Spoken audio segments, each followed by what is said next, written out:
What we're working today is similar polygons. Remember, congruent polygons is when they're exactly the same.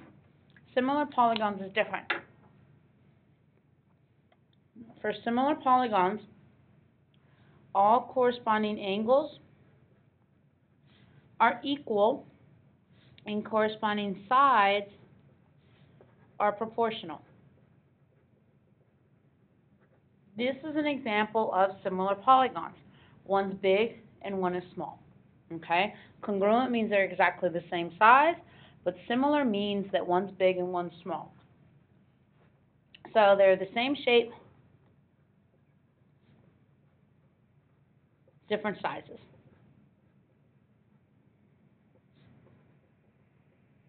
Okay, there's several things you have to be able to do.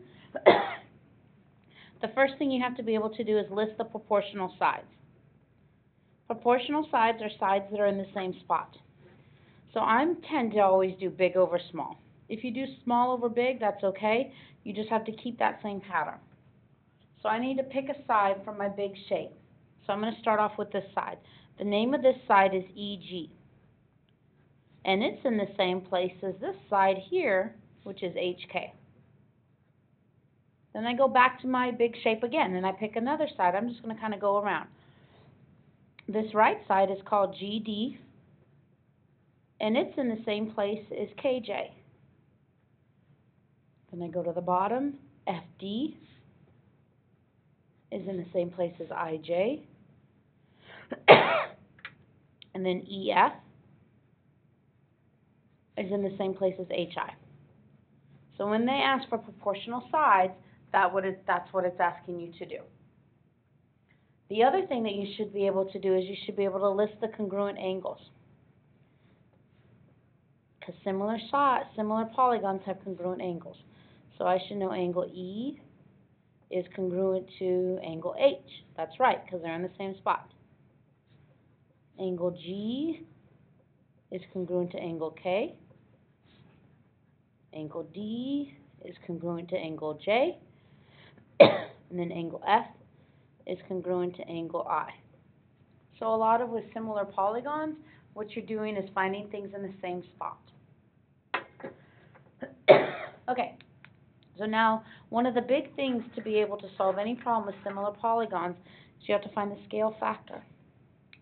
The scale factor is something that's in the same place on both shapes. Okay, it is the ratio that compares the two similar figures. So I have two sets of numbers here. I have a 7, a 5, and a 4. I have to pick the two numbers that are in the same location. Yes, that's right. It's the 5 and the 4. Those are both on the bottom. So those are the numbers that are going to represent my scale factor. Now, I could do my scale factor a couple ways. If it says to do EGDF to HKJI, then I'm going to do 5 to 4, because 5 is on the bigger shape, so it goes first because it tells me to. If it asks me to do it HKJI to EGDF, well, that's just flip-flop, so it'd be 4 over 5. Oh, let's write it the right way. So depending on the order, that's the number that goes on top. One thing I did forget to mention, let's zoom out real quick, is the similar symbol. This is the similar symbol. It's that little symbol that goes above the congruent sign, but for similar, you're not going to have an equal sign. Okay, so let's look at some examples. Determine if they're similar. Well, when you determine if things are similar, they have to have equal angles and proportional sides. So I'm going to start off by looking at my angles. This one's 100, this one's 100. If you remember the rules about parallelograms, that means the opposite are 100 and that these are 80. Well, all 4 angles are the same, so the angles are good. Can't see that. Let me zoom in some more. But now I need to check my sides. So I pick one from the big shape, 48. This thing in the same position as 40. 24 is in the same position as 20.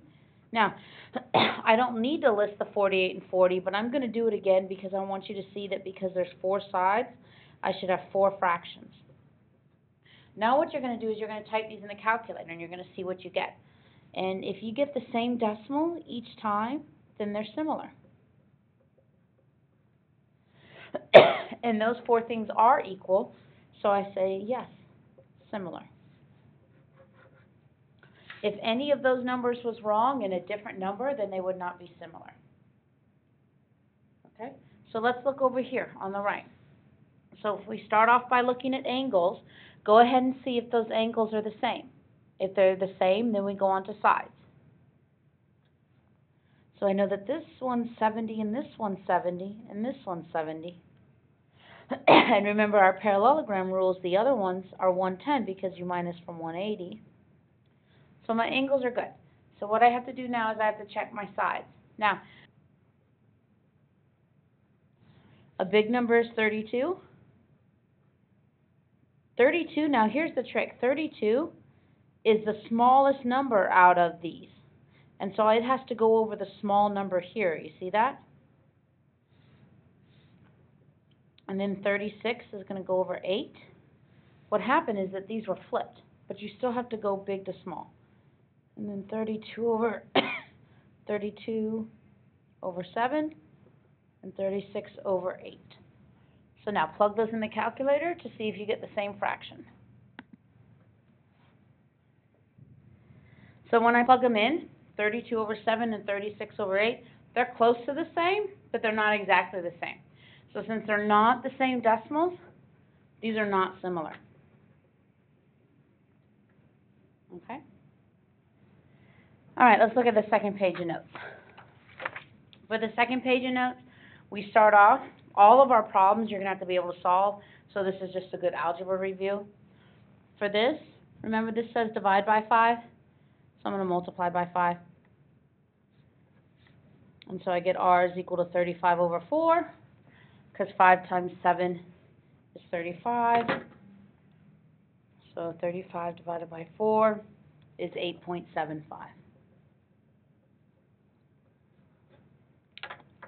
If you look at number 4, the issue with number 4 is that it's upside down.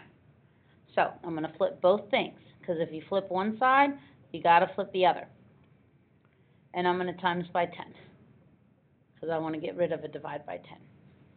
So I'm left with p plus 2 equals 30 over 4. Let's see what 30 over 4 is. 30 divided by 4 is 7.5. So it's p plus 2 is 7.5. Minus 2 on both sides, and p is 5.5. Okay? All right, the next one's a little tricky, but we could do this. So the first thing I'm going to do is I'm going to get rid of a divide by n plus 1 by multiplying. Now on the left, they just cross off, so I'm left with n is equal to 3 parentheses n plus 1 divided by 5. The issue is I still have a divide by 5, so I'm going to multiply by 5. Now I have a problem I should be able to do. I get 3n plus 3, because I distribute, minus 3 on both sides, so I get 2n is 3, and I divide by 2, so n is 1.5. So if you need to, go back through those and watch them again to make sure you understand the process, because it's that same process each time. All right, last two problems. When I look at number 6, I just need to set things up that are in the same position. Okay, so I'm going to start with this x plus 6. X plus 6 is between the 3 arcs and the 2 arcs. So over here between the 3 and the 2 is 10. And then I do the other one. I go back to this shape and I do x plus 9. Well, that has to be in the same place as 14. So to get rid of a divide by 10, you multiply by 10. So on the left, they cross off. And I'm going to have to put this in parentheses. And then here, to get rid of a divide by 14, I multiply by 14. And so I get 14 x plus 6 equals 10, x plus 9. You distribute. 14 times 6 is 84, equals 10x plus 90. I subtract 10x on both sides, and I get 4x plus 84 is 90. I subtract 84 on both sides, and I get 4x is 6. And you divide by 4, and you're going to get 1.5. Okay? But again, you started off by having to see what was in the same place.